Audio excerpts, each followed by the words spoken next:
Hoy es un día muy importante. Está a punto de empezar la entrevista con Carlos Rubén Fernández, una persona increíble, súper inteligente, súper buena gente, y bueno, de esas entrevistas que te dejan absolutamente cambiado para siempre.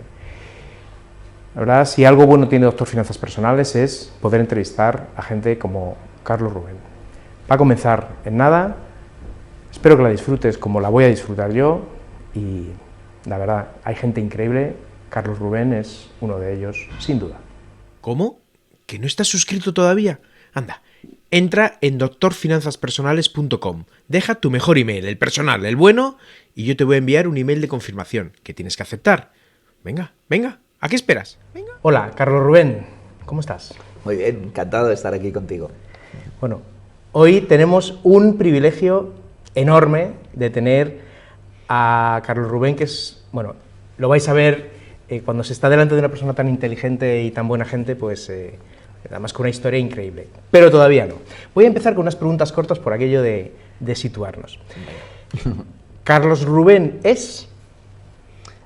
Un aprendiz, aunque como no lo puedo poner en la tarjeta porque nadie me recibiría, digamos que empresario. Carlos Rubén no es... Una mala persona. Palabra preferida. Trabajo. Qué poco de moda está eso,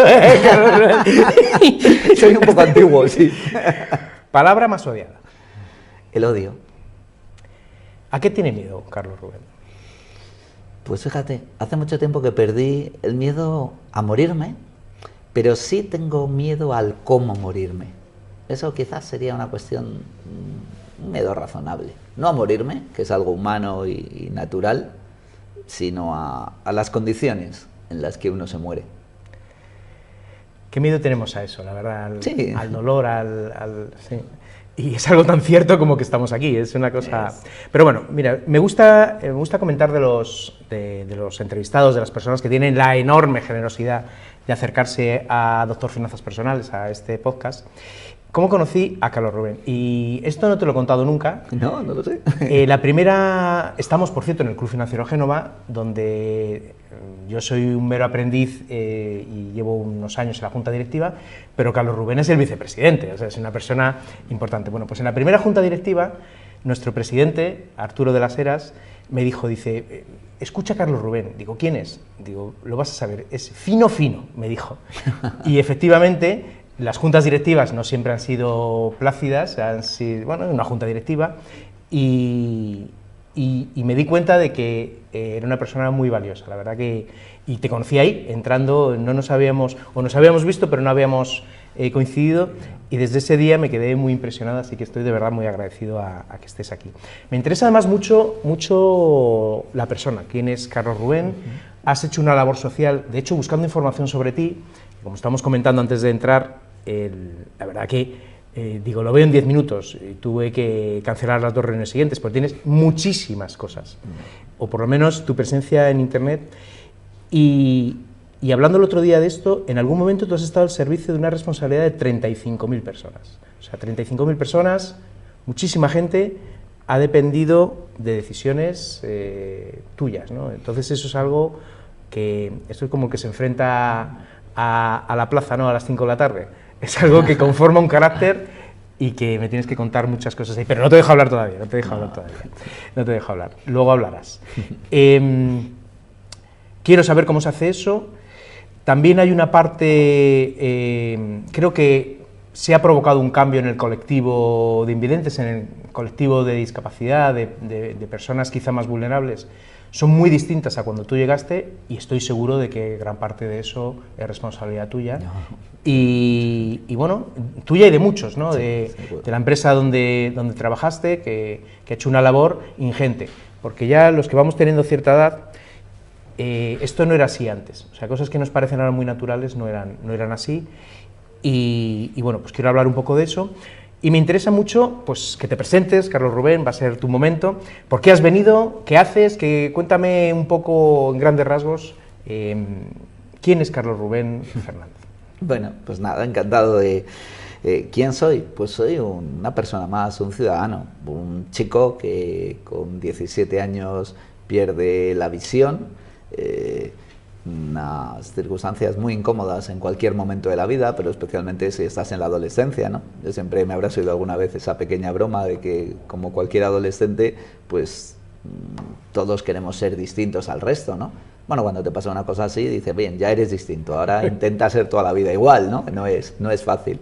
Pero también siempre digo que dentro de la desventura que supone perder la visión y siendo tan joven, tuve la enorme fortuna de perderlo en el mejor país del mundo para quedarte ciego, que es España. Tenemos la ONCE y gracias a esa organización increíble, pues ser ciego, que es algo bastante fastidiado, pues es un poquito menos fastidioso, ¿no?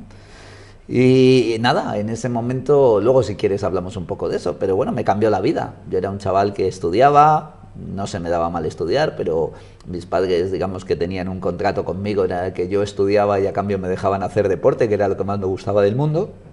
Quería haber sido tenista profesional, probablemente desde luego no me hubiera podido ganar la vida a eso, pero bueno, un desprendimiento de retina, practicando deporte y una mala praxis médica me dejó ciego.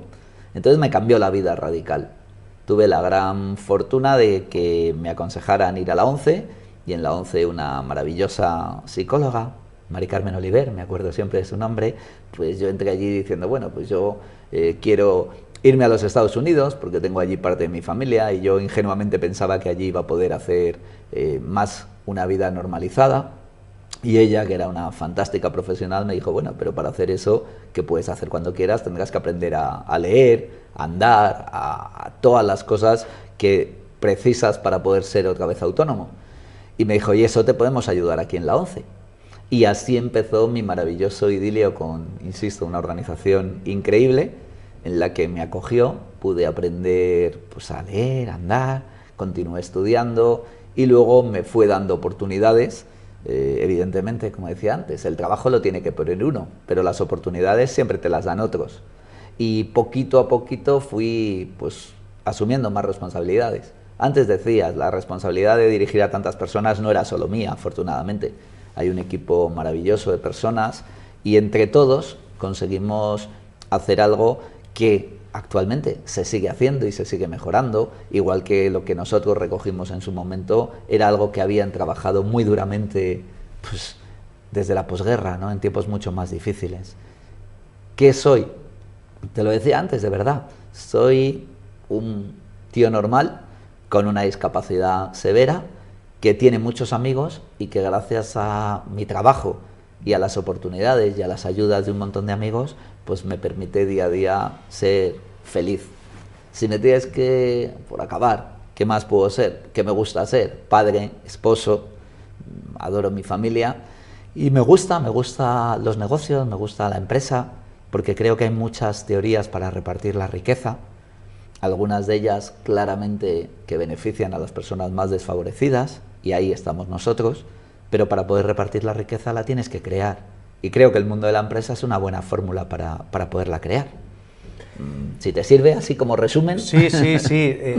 La verdad que estoy intentando imaginar cómo un chaval de 17 años, que en ese momento pues, estarías en COU o algo así, Antes, o sí, BUP. En BUP, Sí, todavía un poquito antes, en tercero de BUP, pues le pasa eso de un accidente. He leído que con temas de rugby, practicando deporte, practicando deporte. Me di un golpe, pero bueno, el problema fue un desprendimiento de retina, y lo digo con todo el respeto y sin ningún tipo de rencor, pero fue una mala praxis médica, porque todo el mundo puede cometer errores, y en mi caso se cometieron, pero el problema que yo siempre de alguna forma critico es que, oye, cuando cometes un error, pues lo reconoces, derivas al paciente a otro profesional que puede hacerlo mejor o que tiene más conocimientos. Entonces, en mi caso, se conjugó la mala praxis médica y en aquel entonces, y permíteme un término algo feo, ¿no? Quizá la soberbia de la cirujana, que lejos de intentar buscar ayuda, pues acabó de estropearme, ¿no? No le guardo ningún rencor.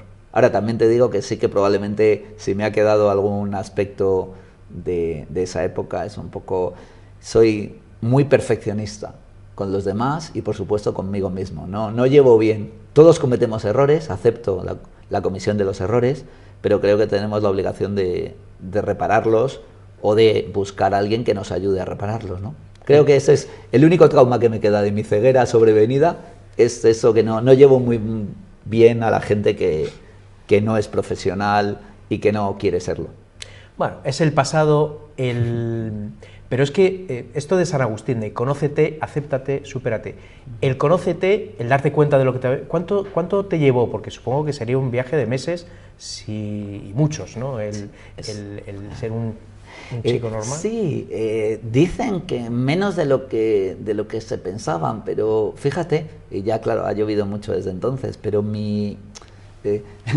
por lo que más lloré, por la pérdida de visión, fue porque creía que no iba a poder practicar deporte, no iba a poder hacer ningún deporte. Grosso error. Luego, bueno, he practicado muchos, intento la medida de lo posible seguir practicando, pero claro, te cambia tanto la vida. Y la segunda cuestión que me preocupó en aquel momento, claro, era un adolescente, es que, pues como todos los adolescentes, tú estás haciendo tu vida, ya tienes tus amigas, tus amigos, tus novias, un poco, claro, cuando pasa eso, todo te cambia, las personas cambian a la hora de tratarte, no por mala fe, simplemente porque no saben cómo hacerlo. Es un shock. El chico que jugaba al baloncesto y que estaba todo el día de risas por los pasillos, ahora resulta que vuelve después de unos cuantos meses en un hospital y no ve cómo le trato, o va a ser el mismo. Entonces, la preocupación en aquel momento era, caray, ¿qué ha pasado aquí que yo no veo, pero por qué la gente me trata diferente? Y claro, tus padres, pobrecillos, adquirieron una responsabilidad todavía más grande. Entonces, claro, cuando un adolescente está intentando independizarse y hacer tus cosas, pues imagínate, ¿no? Tu madre quiere acompañarte de todos los lados, te quiere proteger, está dispuesta a hacer todo por ti. Entonces, en esos momentos, en plena adolescencia, esos fueron, digamos, un poco las dificultades que fueron rápidas, porque... y también probablemente me hayas oído alguna vez, José Antonio, decirlo, en eso soy bastante práctico, y si me hubieran dicho que llorando 3 años hubiera recuperado la vista, me hubiera puesto a llorar, pero ese camino ya estaba perdido, entonces había que dedicarle todo el tiempo a intentar aprender. En cuanto llegué al colegio de la ONCE, me asignaron un rehabilitador y empecé con mis primeras lecciones a andar con el bastón o a intentar leer en braille, que es una cosa que al principio cuesta mucho, ¿no? Dije, bueno, pues ya tienes un nuevo objetivo, ¿no? Entonces, intenta conseguir e intenta de alguna forma trasladarle a la gente que te pueden seguir tratando igual que te trataban antes, que eres el mismo, aunque tengas una discapacidad, ¿no? Y esos fueron mis trabajos con 17 años, y realmente te diría que fastidiado, estaría unas semanas. Y empecé a trabajar pues a los 2 meses, en cuanto me puse en contacto con la ONCE y me organizaron un poco ese plan, ahí empecé a caminar de nuevo. Increíble, la psicóloga de la que hablabas, sí, hizo un trabajo... mira, yo tengo una hermana, nosotros somos 4 hermanos y yo tengo una hermana psicóloga. Ajá. Entonces he vivido lo que ayuda a un buen psicólogo de cerca, muy de cerca. Hacen un trabajo maravilloso. Increíble. Sí que lo hacen, porque en momentos determinados pueden ser perfectamente un foco, un faro, una guía, ¿no?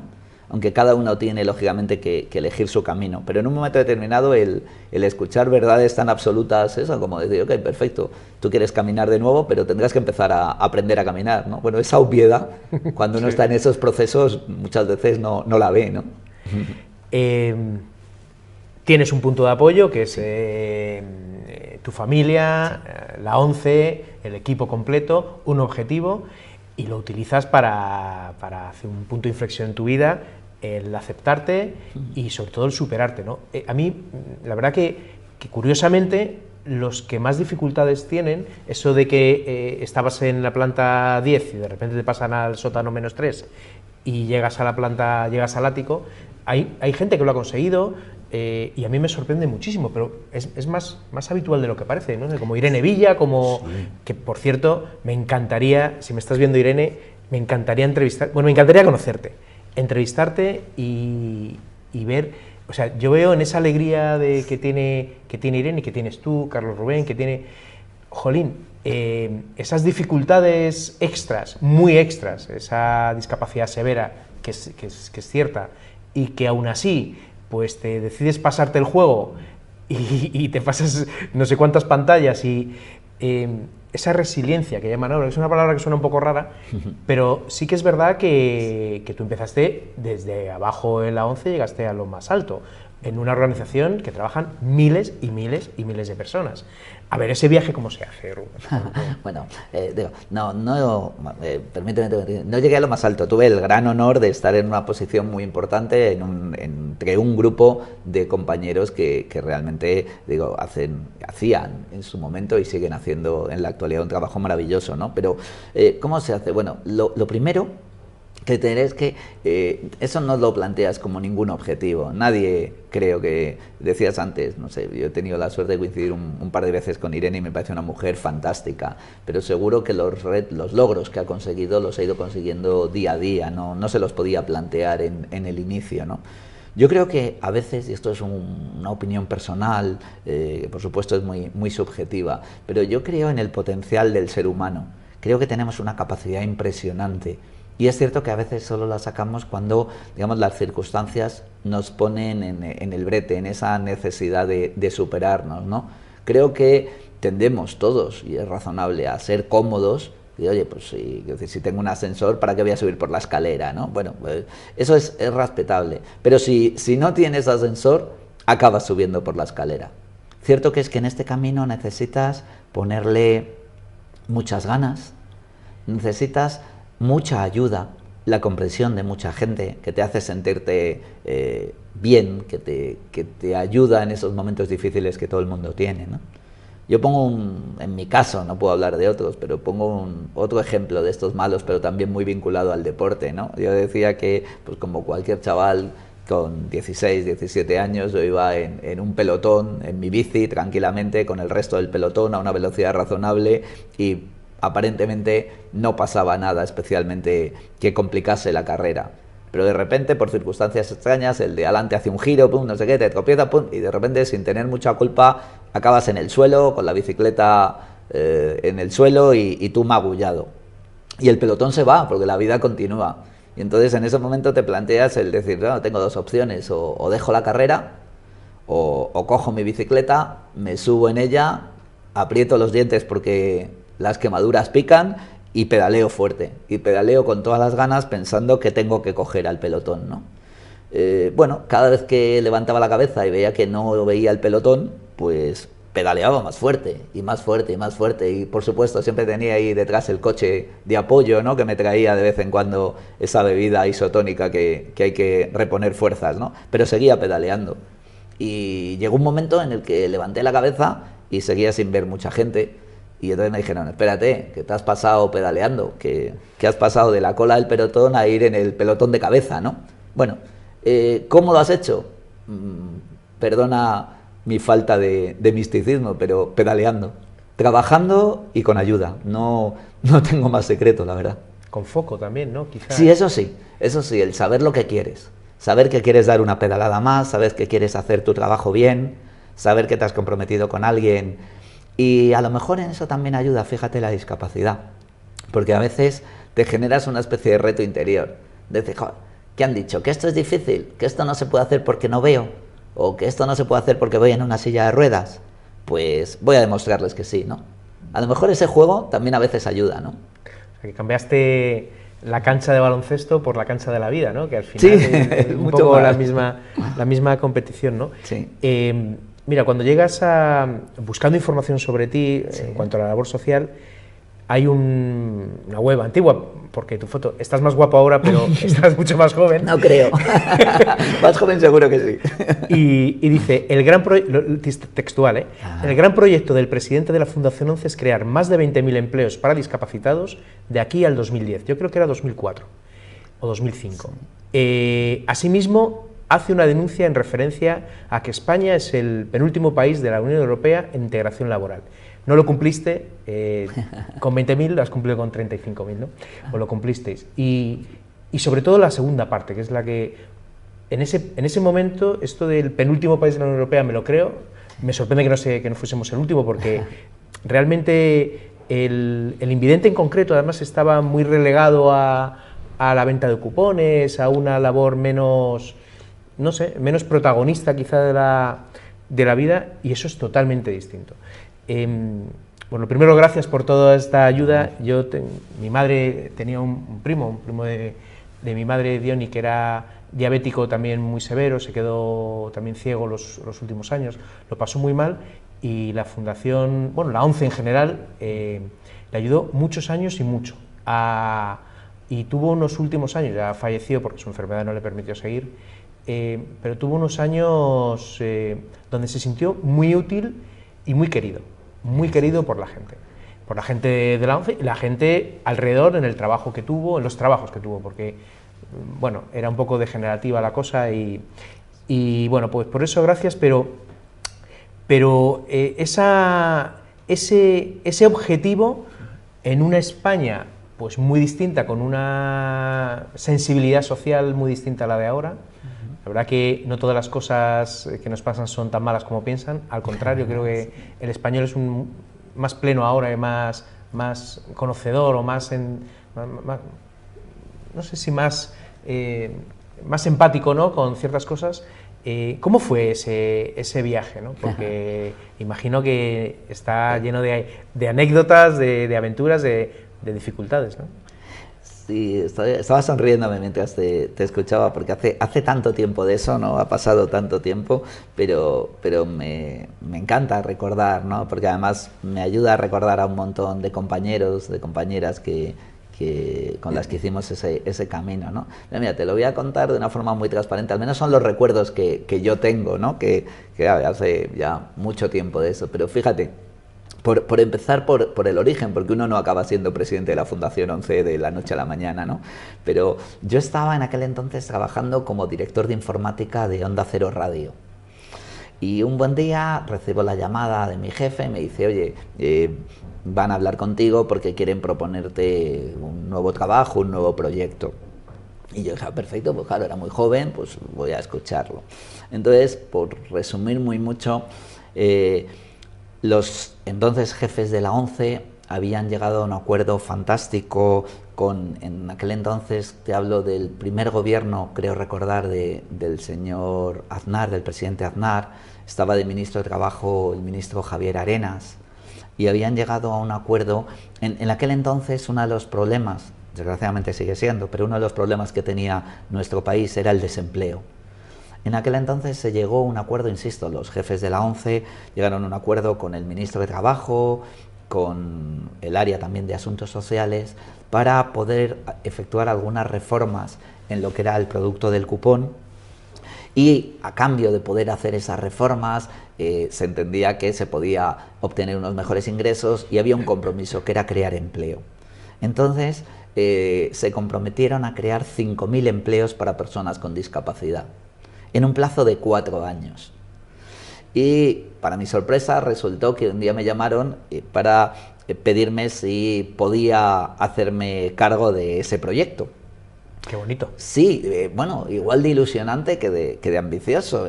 Por supuesto, recuerdo perfectamente cuando le dije a mi jefe, claro, a mi posible jefe, que por supuesto lo que me pidiese la ONCE yo lo iba a intentar hacer. Salí de ahí muy contento, sonrío porque era muy joven, ¿no? Y dije, oh, caray, sí que confían en mí, ¿no? Vaya reto, ¿no? Luego ya con el tiempo empecé a pensar, a lo mejor porque maduré, y dije, no, espérate, campeón, seguro que se lo han ofrecido a otros y han dicho que no. Entonces, no eras el mejor candidato, pero de los que quedaban debía ser el único de los pocos que dirías que sí, ¿no? Y empezamos a hacer ese proyecto. Es cierto que la ONCE ya había hecho muchas cosas muy importantes, pero efectivamente teníamos que crear 5.000 empleos. Y dijimos, ¿por dónde empezamos? Había recursos económicos, es verdad, porque la reforma precisamente del cupón había permitido tener esos ingresos, pero teníamos un problema, y te lo cuento un poco a un riesgo de invertir un poco de tiempo para que veas cómo ha cambiado la sociedad española, afortunadamente. Cuando nos dijimos, bueno, ¿quién crea empleo en este país? Pues los empresarios. Bueno, pues vamos a pedir, por un lado, a grandes empresas, en este caso consultoras, que nos ayuden a identificar posibles nichos de empleo. Vamos a conjugar la formación que tiene nuestro colectivo con los potenciales nuevos empleos, y vamos a ir de la mano de empresarios. Entonces diseñamos unos proyectos que se llamaban Proyectos Inserta, que eran para hacer proyectos conjuntamente con los empresarios.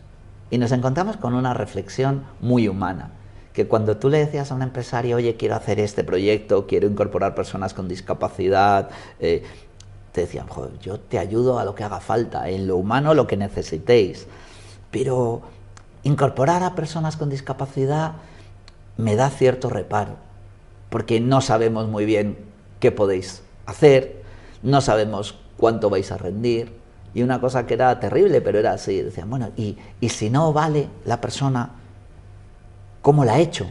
¿Cómo prescindo? Me voy a sentir mal como persona, puedo tener problemas sociales. Entonces hubo que iniciar ese camino con mucho tacto y con una serie de empresarios valientes, muy valientes, que compraron esta idea desde el principio. Todavía no se llevaba eso de las empresas socialmente responsables, pero realmente esas empresas sí que fueron y dieron un paso de gigante como empresas socialmente responsables. Yo recuerdo perfectamente esas primeras reuniones con José Manuel, el dueño, el CEO del grupo Siro, con el consejero delegado de MRV. Esas primeras reuniones en las que al final había que hacer un salto adelante. Y por supuesto luego teníamos también que hacer en la medida de lo posible que nuestras empresas, las que entonces existían, que tampoco eran muchas, estábamos empezando, fueran un ejemplo de lo que podían hacer las personas con discapacidad, ¿no? Bueno, eso hizo crecer a Fundosa, que era el grupo de empresas de la Fundación 11, eso hizo compartir viaje con un montón de buenos empresarios, y con los consejos de las consultoras, con el valor y el compromiso de los empresarios y con mucho trabajo por parte de ese equipo de personas que estaba adscritas a la 11, a la Fundación 11, conseguimos que ese objetivo que parecía inalcanzable de 5.000 en 4 años, pues se alcanzaran más de 6.000 empleos en tan solo 2 años. Como la gente con la discapacidad en España somos realmente comprometidos con los que vienen detrás, dijimos, bueno, pues ya se había hecho el de 5.000 y en 2 años. Había que hacer ahora el doble, el de 10.000. Y así, claro, fuimos creciendo y efectivamente el grupo social pues creció de una forma muy, muy importante. Pero al final, como verás, y lamento a lo mejor decepcionar las expectativas, ¿no? Pero al final las cosas van surgiendo. Si tú trabajas y te rodeas de buena gente, las cosas salen. Un propósito, buena gente y ganas de trabajar. Sí, eso sí. ¿Cómo están ahora los discapacitados? Han pasado pues, 20 años de esto, ¿no?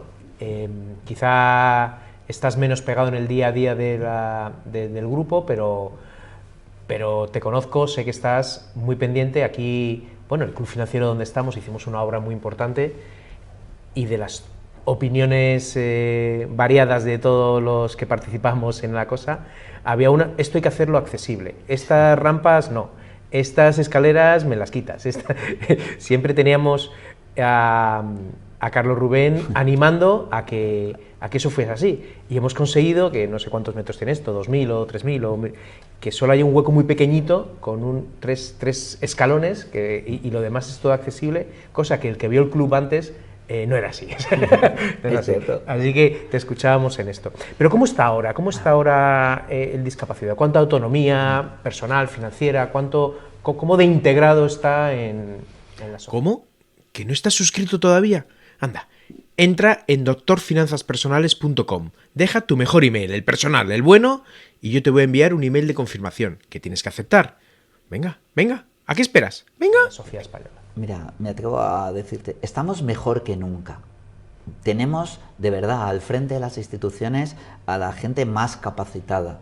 Tenemos una conciencia social muy alta. Esto no quiere decir que no quede muchísimo camino por hacer.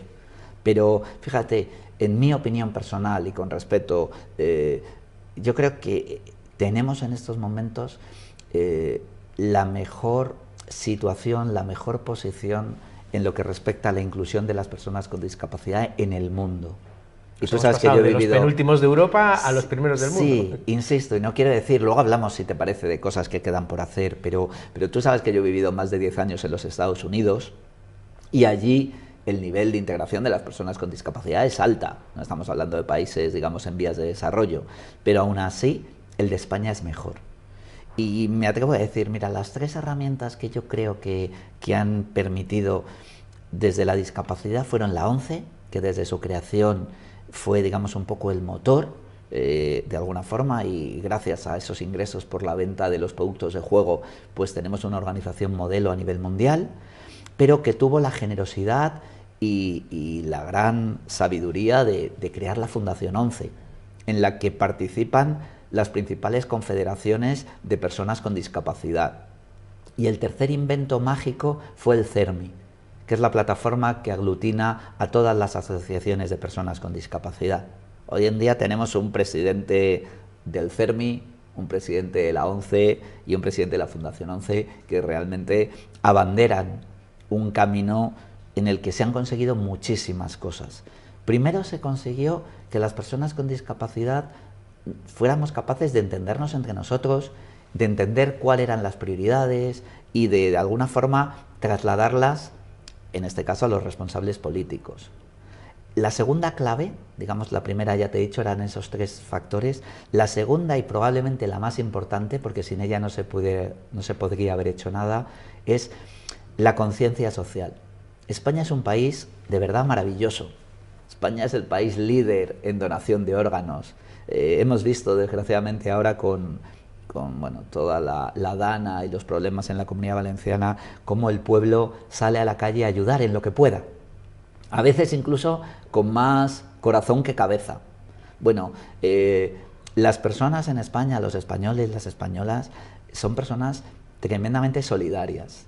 Y entonces cuando ven a una persona en silla de ruedas, cuando ven a una persona con un bastón, lejos de mirar para otro lado, intentan ayudar. Estamos, por supuesto, generalizando, pero la inmensa mayoría de las personas es así.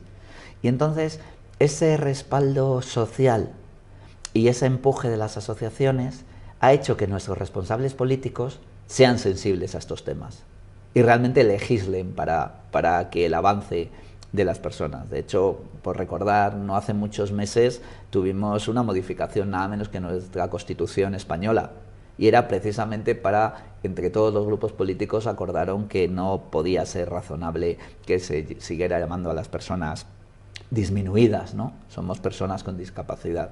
Entonces, me preguntabas, ¿cómo estamos? Estamos mejor que nunca y somos un faro para otros muchos países. Esto no quiere decir que no haya muchísimos problemas que resolver, y para eso la plataforma del CERMI está continuamente. Ayer mismo, si no recuerdo mal, estaba el presidente del CERMI en el Senado para presentar una serie de consideraciones respecto a una modificación legislativa que permitiría precisamente que haya personas que tengan más derechos o que puedan disfrutar más de los derechos que la Constitución les reconoce, ¿no? Sin ánimo de caer en el halago fácil, pero realmente ser discapacitado es una limitación importante. Ser discapacitado en España te garantiza al menos tener una protección social, legislativa, y tener unas plataformas que te ayudan a integrarte. Insisto, no quiere decir que hay mucho que avanzar con las discapacidades intelectuales, hay mucho que avanzar en la detección, hay muchísimo que avanzar en la atención de la dependencia. El camino es muy largo, pero realmente si miramos atrás y vemos lo que se ha avanzado, yo creo que es un estímulo para seguir avanzando. Si pudieses elegir una cosa para hacer ahí, ¿qué elegirías? Un cambio sustancial. Uno solo, ¿eh? Uno solo. Qué difícil. Que mejore mucho, solo uno. Qué difícil. Fíjate, te lo voy a poner, a lo mejor es un símbolo, pero me encantaría que pudiéramos tener un hombre o una mujer presidente del gobierno, presidenta del gobierno, que tuviera una discapacidad. Porque creo que eso sería un símbolo de que otras muchas cosas se han ido mejorando hasta permitir ese logro, ¿no? Ojalá algún día lo veamos. Pues la verdad que hay una buena petición. Ese va a ser el título del episodio. ¡Guau! La presidenta discapacitada o invidente. Cuando no es fácil llamar, me parece muy bien el cambio legislativo que ha habido, o sea, el cambio de la Constitución para cambiar los nombres. Es que las palabras son importantes, el lenguaje, y el lenguaje tiene que integrar más que... Pero oye, es un buen ejemplo, lo voy a apuntar aquí. Presidenta, además presidenta... Sí, sería fantástico que además fuera una mujer, porque no lo hemos hablado, pero las mujeres con discapacidad sufren todavía hoy en día una doble discriminación, por ser persona con discapacidad y por ser mujer. Sus oportunidades son todavía a día de hoy menores que la de los hombres, y eso es algo que no nos debemos permitir. Sí, es cierto. Es cierto, lamentablemente es cierto. Estamos en un país que le queda mucho recorrido en muchas cosas, pero hemos avanzado mucho. Y esto, sí. Vamos a ir al tercer bloque. Como bloque es el último porque me interesa mucho que seáis el ejemplo que sois.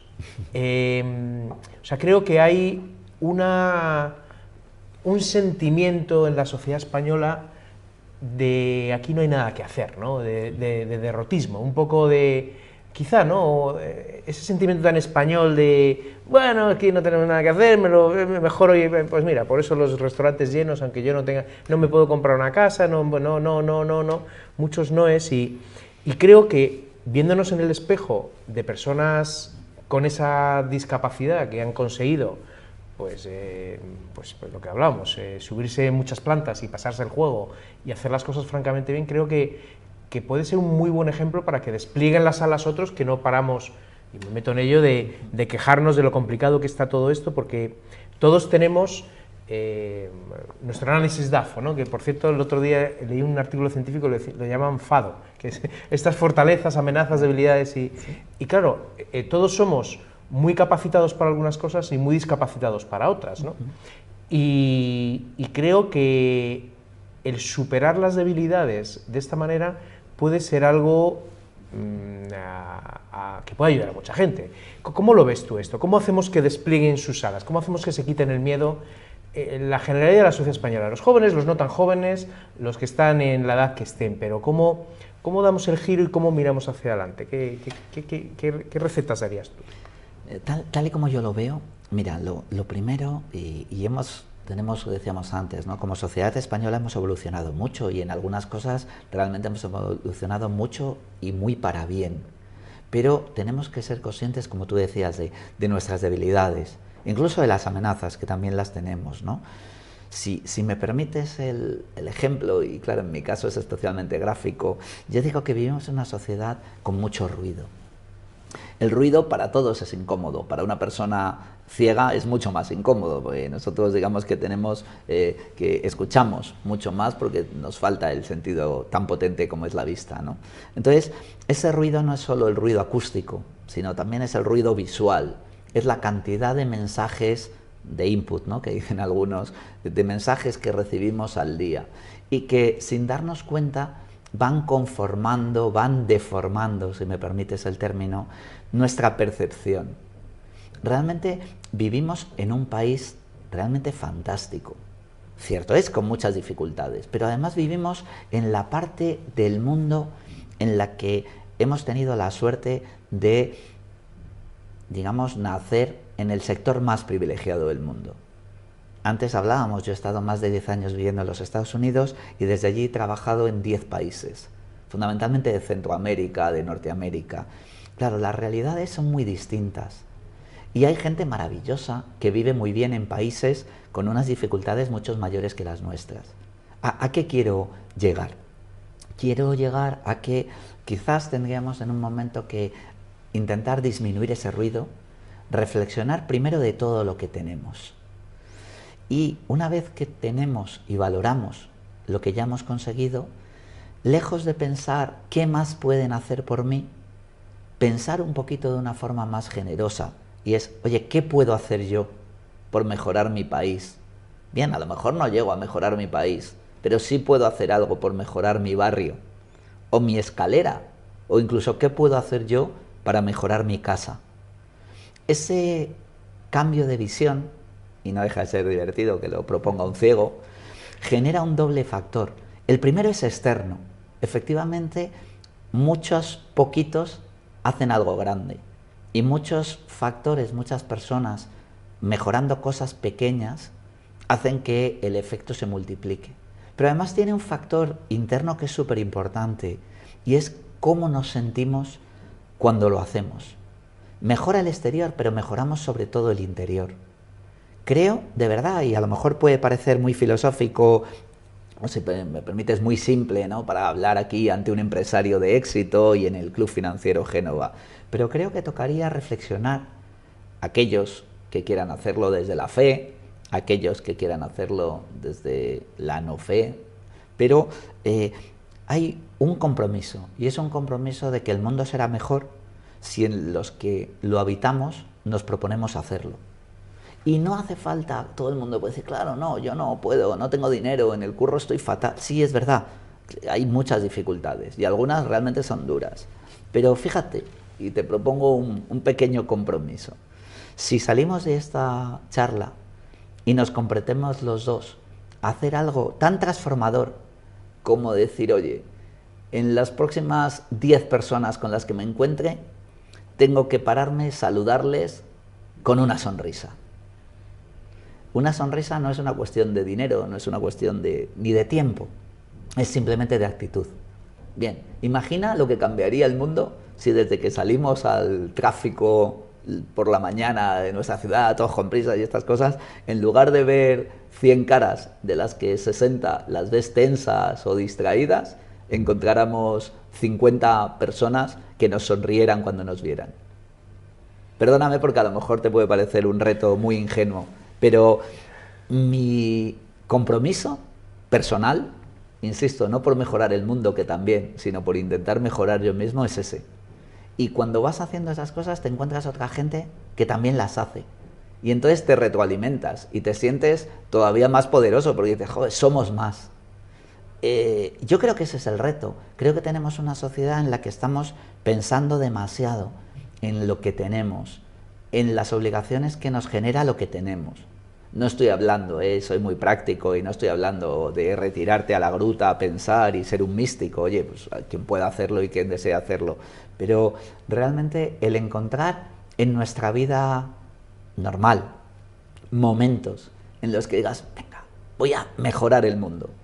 Creo que es un reto fascinante y evidentemente no todos los días nos sale, yo me lo propongo todos los días y hay días que no sale. Pero bueno, los días que sale merece mucho la pena. Sí, como decía, yo creo que era Teresa de Calcuta, ¿no? De que cada uno o cada persona que se acerque a ti salga mejor de lo que llegó, ¿no? Que no cuesta tampoco tanto. Claro. Ella era santa. Ella era santa, sí. Sí, además que, mira, si algo... Bueno, sabes que estoy cambiando mucho el enfoque de vida y de muchas cosas. No sé si es la crisis de los 50, a lo mejor sí estoy diciendo tonterías, pero estamos en el momento de las tonterías. Ya aquí, los que están escuchando esto ya son super fans, o sea, ya vamos una... Te conocen, ¿no? Ya saben. Entonces, el objetivo no es ser feliz, es hacer el bien, porque, y para hacer el bien algunas veces tienes que sacrificar mucho, o sea, no, pero la satisfacción, yo he encontrado satisfacción en dos cosas en la vida. Una, en hacer el bien a los demás, o sea, el retorno de eso, cuando ves triunfar a los que tú has ayudado es una satisfacción muy buena, y la segunda es en el logro.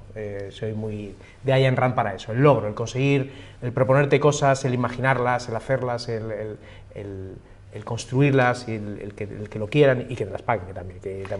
En el logro de todo tipo, el personal, el profesional, el logro y el bien, yo creo que sería un muy buen camino. La verdad que la crispación a la que nos llevan, cuando lo bueno de irse haciendo mayor y de ver cosas del pasado es que recuerdas cómo era lo que hablábamos antes, ¿no? Que hace 20 años tenemos una España muy distinta. La España de ahora es objetivamente mejor, mucho mejor. Mucho mejor. Mira, déjame que te cuente una anécdota que me acaba de venir a la mente y que me marcó mucho, y de hecho, fíjate, habrá pasado más de 25 años y me ha venido ahora y la recuerdo con mucha alegría. Mira, muy brevemente, pero era verano, hacía bastante calor, yo estaba de vacaciones y yo tenía un apartamento, teníamos mi mujer y yo un apartamentito chiquitito en el puerto de Santa María. Y coincidía que en Sevilla, que es de donde es mi mujer, estaba mi cuñada. Y quedamos para visitarla, porque tenía una cosa, ella estaba en Sevilla, no podía bajar, total que nos acercamos nosotros a Sevilla en pleno mes de agosto, que hace una temperatura, como sabéis, y quedamos con mi cuñada. Y entonces dijimos, ¿qué hacemos? Oye, pues vamos a comer en el Corte Inglés, de Nervión, creo que es el Corte Inglés y tal, porque allí por lo menos estamos fresquitos. Y estaba comiendo, estaba mi cuñada, estaba dos de mis sobrinos, estaba mi mujer, y entonces estábamos embarazados, los dos, ella más que yo, por razones obvias, de mi primer hijo. Y estábamos allí, imagínate, digo, en mi outfit, o sea, quiero decir, pues pantalón corto, camiseta, como uno está en la playa y decide ir a ver a su cuñada a una ciudad al lado. Y estando allí comiendo de una forma absolutamente relajada, se acercó una señora ya de una determinada edad, y me reconoció. A ver, me reconoció, creo que no por mi outfit, sino porque, bueno, llevaba gafas de sol en un lugar interior, y entonces yo, aunque no te lo creas, tenía el pelo largo. Entonces, digamos que era más reconocible. Y la señora se acercó con mucho respeto y me dijo, perdone, ¿es usted? Y dije, sí, soy yo. Dice, ¿puedo darle un abrazo y un beso? Y dije, claro, digo, por supuesto que puede, pero ¿por qué? Dice, mire, usted no lo ve, pero se lo voy a enseñar a sus acompañantes. Quiero enseñarles la foto. Y les enseñó la foto de su nieto. La señora me lo explicó, todavía me emociono porque fue muy bonito. Muy emocionada me dijo, mire, mi hijo tenía una discapacidad intelectual y mi hijo, gracias a un proyecto de la Fundación 11, encontró un trabajo. Pero no es importante que encontrara el trabajo, es que en ese trabajo encontró compañeros, encontró amigos, encontró una mujer con la que se casó y había tenido su primer nieto. Todo eso se lo debía a esa señora, por supuesto no a mi persona, al trabajo de la Fundación 11, al trabajo de la 11. Ese pago, yo hacía mi trabajo porque me pagaban, era mi obligación, y lo hacía lo mejor que sabía. Pero ese pago no está comparado con ningún otro. Cuando haces cosas simplemente porque tienes que hacerlas y porque las haces en buen camino, digamos que el rédito te llega solo. Y para mí eso fue bueno, y para mi mujer, si le preguntas, fue una cosa impresionante, porque en el lugar donde menos podías encontrarte a alguien que te hablara de trabajo, encontraste a una persona que gracias en parte al trabajo tuyo y al de un grupo de gente, pues le había cambiado la vida, ¿no? Y eso es muy bonito. Si todos pusiéramos un poquito de interés en hacer eso más, el mundo todavía mejoraría más. Pues ya tenemos un reto.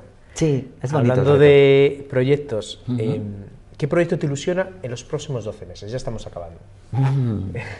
Bueno, ahora sabes que estoy en otro ámbito completamente distinto, ¿no? Yo estoy al servicio de la ONCE para todo lo que necesite, por supuesto, pero tú sabes que desde hace unos años, antes de que empezara, digamos, la actual situación o la actual preocupación, yo estoy ahora mismo en los temas de defensa, en los temas fundamentalmente ayudando a intentar explicar que una cultura de seguridad y defensa en la ciudadanía no es caer en el belicismo, no es gastar el dinero en misiles en lugar de en educación.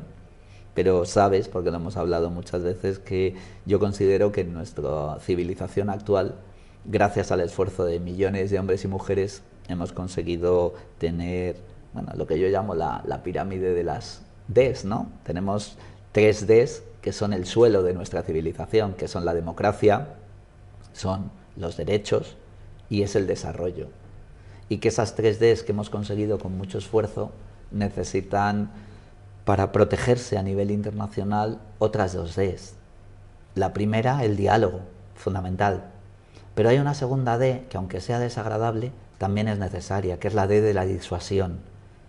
Porque, desgraciadamente, no todo el mundo piensa como pensamos lo que hemos estado hablando hace unos momentos, ¿no? Hay gente que tiene otros intereses y algunos de esos intereses chocan frontalmente contra nuestros derechos, contra nuestro propio desarrollo como comunidad. Entonces tenemos que explicarles que nosotros no queremos la guerra, pero que, llegado el caso, sabríamos defendernos. Esa disuasión que tiene 3 claves. Por un lado, necesitas, para poderla efectuar, unas capacidades. Si intentas hacer una disuasión sin tener las capacidades que te respaldan, todo el mundo sabe que vas de farol. Necesitas también tener una voluntad política para, llegado el caso, poderla ejercer. Y luego una capacidad para comunicarla a tus adversarios, decir, oiga, no nos hagan nada, que nosotros queremos seguir nuestro camino. Bien, esa disuasión es preciso que los ciudadanos, afortunadamente en España, antes hablábamos, tenemos un país maravilloso, nuestra última invasión de territorio español data de principios del siglo XIX, ¿no? A principios de 1800. No hemos sido un país amenazado y no tenemos que vivir como si estuviéramos amenazados, pero tenemos que ser prudentes, tenemos que saber que hay otros intereses. Entonces, mi principal objetivo en los próximos 12 meses es contribuir, en la medida de lo posible, con un grupo de personas, a que la ciudadanía española entienda que defender nuestros derechos, que invertir en seguridad, en defensa, es algo que necesitamos. Y, por supuesto, también recordarles a nuestros gobernantes que estos presupuestos no pueden salir del detrimento en partidas tan necesarias como la sanidad, como la educación, como la protección de derechos. No es fácil, pero bueno, por eso ellos son los gobernantes, ¿no? Tienen que encontrar esas fórmulas, pero es importante que los ciudadanos sepamos que nuestro segunda, digamos, tramo del siglo XXI viene cargado, desgraciadamente, de amenazas, y que para poder seguir disfrutando de nuestros derechos tenemos que, digamos, guardar también, ¿no? Y te pongo un ejemplo final. Mi objetivo es ese, ¿no? Es trasladarle a las personas que, oiga, igual que sería maravilloso salir de nuestra casa y poder dejar la puerta abierta sabiendo que nadie va a entrar en ella, pero desgraciadamente no podemos hacerlo. Y en algunos momentos determinados o en algunos barrios determinados no solo hay que echar la puerta, ¿verdad? Hay que tener un poco cuidado y buscar una buena puerta, pues porque la vida es así. Bueno, pues en los temas de seguridad y defensa, nosotros como españoles, como europeos, necesitamos entender que tenemos que comprometernos. ¿Sería mejor poder no pensar en esto? Seguro que sí. Pero solo hay una cosa peor que no pensar en esto, que es, efectivamente, no pensar y que lleguen las circunstancias, pues, por ejemplo, que todos estamos pensando, ¿no? en Ucrania. Sí, la verdad que es un tema...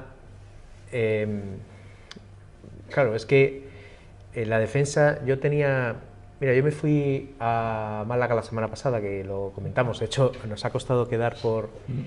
Y me fui el jueves y el viernes tuve que volver a Madrid porque había fallecido...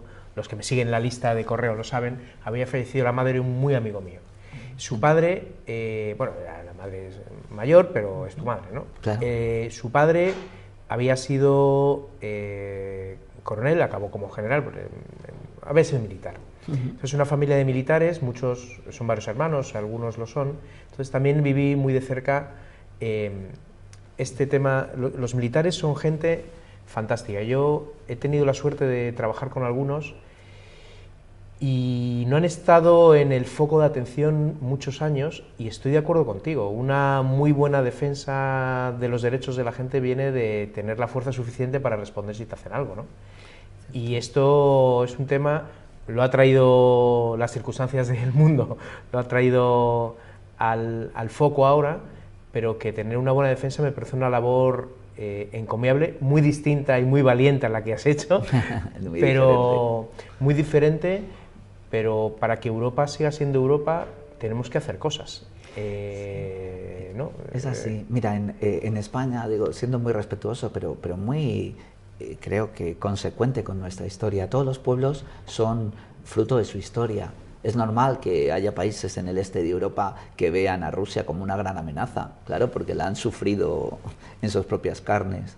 Nosotros tenemos una relación con el ejército complicada, porque venimos de una guerra civil en la que los hermanos se mataban entre sí, de las cosas más terribles que puede pasar. Luego tuvimos una época de una dictadura en la que, lógicamente, en este caso las Fuerzas Armadas estaban al servicio del general Franco, de un dictador, con lo cual también condicionó un poco la forma de pensar de muchos de los ciudadanos, para un lado o para el otro.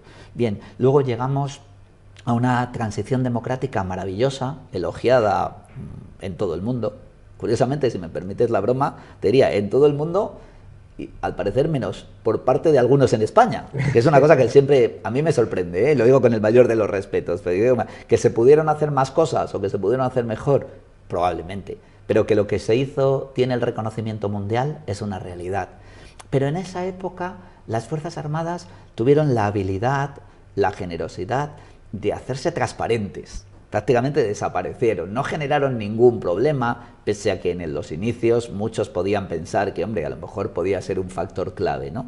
Bien, esa desaparición ha hecho que efectivamente, digamos, no haya una conciencia de seguridad nacional en nuestro país, como te decía antes.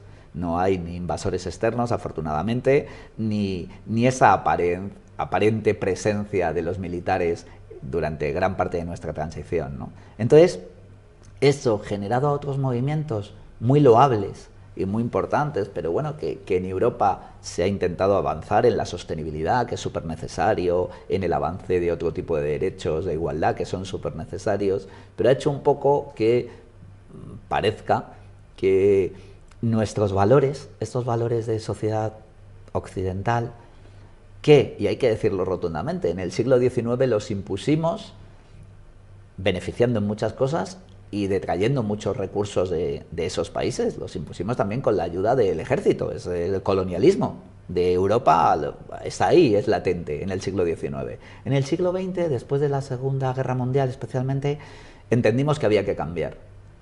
Y pusimos las Naciones Unidas en marcha y parece que el mundo mejoró muchísimo. Pero creímos que esos valores civilizatorios iban a ser rápidamente comprados y asumidos por el resto del mundo. Y en este siglo XXI hemos descubierto, lamentablemente, que no es así, que hay otras civilizaciones que tienen otras formas de entender la vida, que hay otros modelos políticos y que, aunque a nosotros nos resulte realmente impactante, algunos de ellos prefieren otros modelos. Obviamente no diré que son buenos, porque yo he crecido en este entorno y creo que los míos son los que valen. Pero tenemos que intentar entender que va a haber que negociar ese diálogo que hablábamos antes. Vamos a tener que poner encima de la mesa algunas cuestiones que para nosotros son incuestionables, pero que otros van a poner las suyas encima de la mesa y van a ser igual de incuestionables. Entonces se abre un nuevo campo en el que sin duda habrá que seguir trabajando en el diálogo, pero también haciéndonos valer esa posición y diciéndole a otro, oye, hablamos hasta que haga falta, pero no vamos a hacernos daño. Bueno, esa es mi visión. Sí, la verdad que, como comentábamos antes de entrar a grabar, esto da para varios episodios más, Sí. porque es un tema que me preocupa, honestamente, que España se haya convertido en uno de los países más seguros de Europa. No solo, no me trae que hablemos bien de España, porque es que están pasando cosas muy malas en algunos países europeos.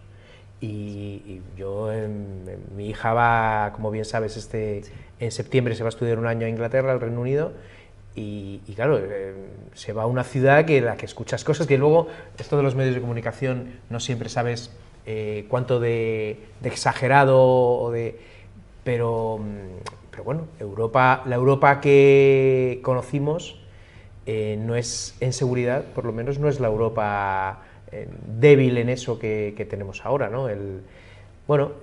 Creo que esa labor es importante y que los valores europeos, que como decías son los nuestros, oye, los que no tengan nuestros valores, pues el mundo es muy grande, ¿no? Pero en Europa queremos vivir con nuestros principios, ¿no? ¿Sabes lo que pasa? Una frase, y como tú dices, esto daría para mucho, pero permíteme resumirlo en una frase. Es decir, el problema es que Europa no es vista desde fuera como nosotros la vemos. Nosotros vemos nuestra Europa maravillosa, cuna de la civilización, heredera de la civilización griega, de la romana, luchadora por los derechos civiles, la Revolución Francesa, el humanismo, es fantástico. Pero esa es nuestra visión endogámica. Y todo eso que vemos es verdad, pero no vemos la otra. No vemos cómo nos ven otros agentes, que nos ven más pequeños de lo que nosotros nos creemos, menos capaces de influir en el futuro de lo que nosotros nos creemos, menos unidos de lo que ya hemos dado muestras de que no estamos tan unidos. Entonces, tan importante como ser es tener claro cómo quieres que te vean, porque en esa conjunción es donde está, digamos, la verdadera situación en la que te encuentras, ¿no? Da para mucho, pero efectivamente yo creo que los europeos nos tenemos que sentir muy orgullosos de lo que hemos hecho, muy responsables también de nuestros errores, que los hemos cometido, como los cometen todas las civilizaciones, pero quizás, y esa es mi pequeña preocupación, decías antes, podemos ser el país, o el continente, en este caso el país, nuestro país, el país más bueno, el más moderno. Bueno, yo me conformaría con que no seamos el más ingenuo, porque la ingenuidad en un momento determinado te puede llevar a no prepararte ante un mundo que no tiene por qué ser hostil, pero que sigue siendo un mundo complicado. Y claro, pensar que nosotros vivimos siempre dentro del maravilloso parque de atracciones que hemos construido es un error. Sí, que es un parque de atracciones. Sí, es nuestro parque, es fantástico. Bueno, estamos ya casi acabando. Yo esto lo que te voy a preguntar ahora lo copié de lo vi en un podcast que de Sotrava muy bueno, esto de si pudieses escribir un mensaje en el cielo que todo el mundo vea, incluso los invidentes, una frase, ¿qué mensaje pondrías? Wow. Amor, solo pondría una palabra. Ya sé que no es nada nuevo, ya sé que antes que yo lo ha dicho mucha gente y que lo dijo el propio Jesús, pero amor, cualquier cosa en la vida con un poquito de amor mejora de una forma impresionante. Sí, y con esa palabra y que todos antes de salir miráramos al cielo y la viéramos, yo creo que nos haría reflexionar. Sí, los que lo vean al revés ven Roma, que es una muy buena ciudad para enamorarse. Exactamente, bueno, en estos momentos... Que yo tengo una anécdota conocí una italiana que se lamentaba mucho de ser, además era de Roma, era romana, decía que el problema de los romanos es que nunca ven Roma por primera vez, ¿no? Que es una cosa... Es cierto. Amor, es un muy buen mensaje. Yo creo que el amor en general a las personas, a las cosas bien hechas, a la excelencia, el amor al ser humano es muy bueno, ¿no? Además, si me permites una interrupción muy breve, tendríamos que intentar quitarle esa especie de pátina que algunos malintencionados le han dado a la palabra amor, que parece que es ñoño, no, es que habla de amor, uy, es que no tiene otra cosa más inteligente que decir, no, es que parece que le hayamos puesto, insisto, es una especie de celofán en la que, oiga, no, el amor puro es lo más transformador de este mundo. O sea que amor, pero amor del de verdad. Da para otro podcast también. Me temo que sí. ¿Qué te queda por decir, Carlos Rubén? Gracias. Decirte gracias, porque tú sabes que cuando me dijiste que lo hiciéramos, yo te dije que te considero amigo, que lo que quisieses. No me encontraba yo en una circunstancia en la que considerara que mirar al pasado y compartir pudiera aportar mucho, pero tú me dijiste, oye, que sí, que sirve, y lo hice, o accedí a hacerlo por eso, y después de este rato, pues te tengo que dar las gracias, porque me lo he pasado muy bien, he reflexionado sobre cosas de mi pasado y de mi presente, y me has ayudado a, no solo a pasar un buen rato, ¿no?, sino a salir ahora a la terraza y buscar a ver si de verdad se ha cumplido y en algún lado encontramos lo del amor, ¿no? O sea que gracias, de verdad. ¿A quién traerías a este podcast? Alguien que tú conozcas que me puedes decir ahora o después, pero... Mira, no sé si mi capacidad, porque no es directa, pero voy a intentar ayudarte para que venga Irene Villa, que lo has dicho antes, ¿no? Sí, yo la admiro muchísimo. Sí, pues vamos a intentar, no me puedo comprometer, pero yo diría, tráela a ella, que desde luego va a ser mucho más interesante que el mío. Es una persona muy interesante, la verdad. Sí que lo es. La fuerza, la alegría con la que vive, vamos a intentarlo, tenemos un reto más. ¿Cómo te encuentran? Por si te quieren, tú tienes tu perfil de LinkedIn que voy a poner con tu permiso. Claro que sí. Me pueden encontrar, yo creo que la forma más rápida es LinkedIn, porque tenemos, yo tengo las redes sociales, intento que trabajen para mí, e intento no trabajar para ellas, en el sentido de que creo que hay cosas maravillosas y súper potentes, pero es cierto que tenemos una limitación, que es el tiempo, ¿no? Entonces, bueno, si alguien pudiera interesar, en LinkedIn me tiene perfectamente localizable, y a partir de ahí me comprometo a responderle. No puedo comprometerme en el tiempo, porque andamos en mil líos, como tú sabes, pero cualquiera me puede localizar a través de LinkedIn. Sí, lo pondré. Este podcast sabéis que está en muchos sitios, como audio, pues desde Spreaker se distribuye a Apple Podcasts, a Spotify, a muchos sitios, y como vídeo, pues YouTube, lo vais a encontrar, porque lo vais a encontrar fácil. ¿Has estado a gusto? Muy a gusto, de verdad. Bueno, creo que se me ha notado, ¿no? Sabía que iba a estar a gusto, pero si cabe, has mejorado mis expectativas. Tienes una vida muy interesante. Bueno. Mira, yo voy a acabar con una... un gracias más grande que el del amor de grande, porque no es fácil exponerse. Ya sabes, me preguntabas, oye, ¿cuántas has hecho de estas? ¿No? Pues Sí. con la tesis doctoral que empecé, yo creo que fue 2019 o 2018, y no todo el mundo se expone, o sea, hay gente que no acaba de sentirse a gusto delante de una cámara. Yo creo que es un error, porque el mundo en el que vivimos va a ser muy de eso.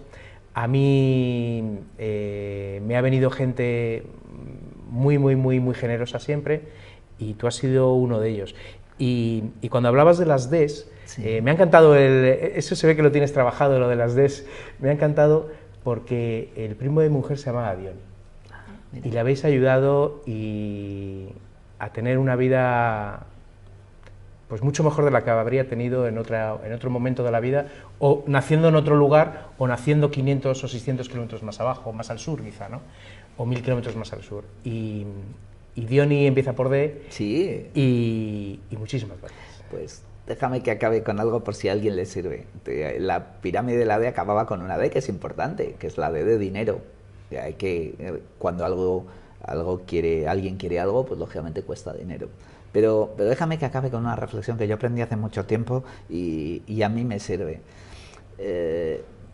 No sé si tus oyentes, tus seguidores a través de YouTube habrán tenido la oportunidad alguna vez de bañarse en el mar desnudos o desnudas, ¿no? No es muy fácil si vas a la playa, esas cosas. Pero bueno, he tenido un tiempo que he vivido en Puerto Rico, como tú sabes, en el Caribe, y alguna vez en algún lugar perdido, pues he tenido la oportunidad de hacerlo. Y la sensación de sentir el mar sin ningún tipo de ropa. Yo no soy nudista, no, imagino que para la gente que practique el nudismo, pues a lo mejor esto es algo muy obvio, pero la sensación de estar en completa libertad en el mar, sin ningún tipo de ropa, es una sensación fascinante de naturaleza, de libertad. Bueno, desgraciadamente en la vida, antes de salir de casa para ir al colegio, nos dicen cómo nos tenemos que comportar. Cuando empiezas la vida laboral te dicen lo primero, vas a ir a una entrevista de trabajo, ten cuidado con lo que cuentas, ten cuidado con lo que no cuentas. En el trabajo, cómo te comportas. Bueno, demasiadas veces nos educan y educamos a nuestros hijos en la idea de que para ir a este mar que es la vida hace falta llevar un traje de neopreno. Y además de los gordos, de los del Ártico, porque parece que todo lo de fuera es peligroso. Entonces, cuanto más gordo sea el traje de neopreno, menos vas a sentir. Y efectivamente, menos sientes lo malo, pero también dejas de sentir lo bueno.